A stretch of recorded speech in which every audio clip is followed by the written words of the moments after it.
What's up, good people? This is the Back Deck Griller coming to you once again with a new cook on the Blackstone, chicken thighs and steaks. And like we always like to do about this time, I like to give the food some love and let it get its sizzle on. Let's check out the sizzle. Gotta love that sizzle. Sounds so good, don't you agree? Yeah. Love that sizzle. So just a little backstory on the chicken thighs. I seasoned the thighs with some barbecue seasoning that I had, along with some, and forgive me because I know I'm going to mispronounce this, Worcestershire sauce. And I bagged up the chicken thighs and let it marinate for a couple hours. And to me, that's the key.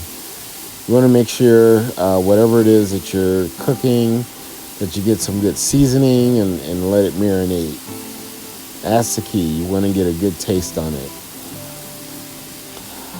So once I put the chicken thighs down and have them cooking and sizzling for a couple minutes, what you're going to see me doing next is taking my spatula and just kind of readjusting the chicken thighs just to make sure that they aren't sticking to the griddle top.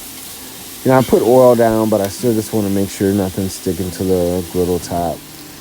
One thing you don't want is food that has stuck to the griddle top. And after a couple of minutes, I get everything flipped over. See, I'm getting some nice color on the chicken thighs, some nice texture. So far so good. The cook is going pretty good. Loving this Blackstone griddle thus far. I'm pretty impressed with the ease of the cooks. So far so good. So now this is the point of the video where I readjust my camera angle so we can get an aerial view of the chicken thighs. I don't know why we do this, but you know, hey, different angle, different aspect of the chicken thighs. We get the camera put back and we continue on. So what I'm doing now with the spatula is just checking the firmness of the chicken thighs. I knew they weren't done as of yet, but I just wanted to see how firm they were, just to kind of gauge how long I had to go on the griddle before I could shift them over to the far right side where I had the burner off, and I was just gonna keep them warm once they were done.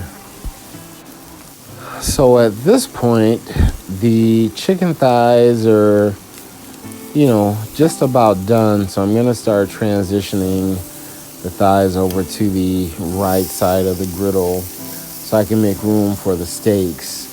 As I mentioned previously, the right burner is turned all the way off. So at this point, I just want to kind of keep the chicken thighs warm. I try to clean as I go, because now I want to make room for the T-bone steaks. And that thingamajig in the back that I just slid over is the griddle goalie. Make sure you Google that, griddle goalie. It helps keep your essential food on the grill top and allows you to just push back the food debris and grease. So if you're doing, you know, a cook like shrimp fried rice, it's a really nice thing to have, so you don't have to worry about losing rice and shrimp in the back of the grease trap. And yeah, it's a griddle goalie.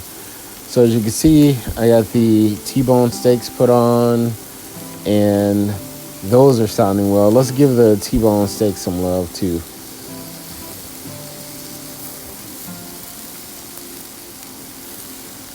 Listen to the sizzle.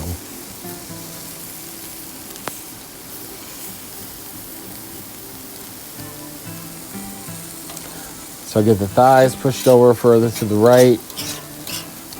Continue cleaning.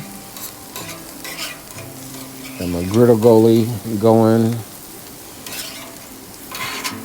Steaks are sounding really nice thus far. Everything is going well. So we're pretty much almost home on this cook. So at this point, we get the steaks flipped over, get them cooking on the other side. I got the thighs staying warm on the far right of the griddle. And so we're just about ready to bring this baby home. Just want to make sure that the steaks are thoroughly cooked. Kind of shuffle the thighs around a little bit, make sure nothing's sticking. And we're just about done with this cook. So at this point, this cook is pretty much done. The thighs are done. They're all the way over to the right-hand side. I'm turning the burners off. The steaks are done. And it's just a matter now of just transitioning things over to the far right side of the griddle so I can start my cleaning process and getting this food taken into the house for the family. And yeah, that's pretty much it. You know, I mentioned before, you know, I bought my Blackstone like in September, October of last year. And so this year is just going to be, you know, me learning, you know, what the Blackstone griddle can do. And I hope these videos will help others, like, you know, many of the other Blackstone videos have helped me. I'm not a seasoned vet on this thing, so I'm learning what the Blackstone griddle can do. And I am really digging it so far. So I hope, you know, you guys can learn from these videos and appreciate, you know, your Blackstone griddle as well. And please make sure you hit the like and subscribe button. So I greatly appreciate that, because we're going to have more content coming for you. And again, thank you for tuning in to the Back Deck Griller. Peace.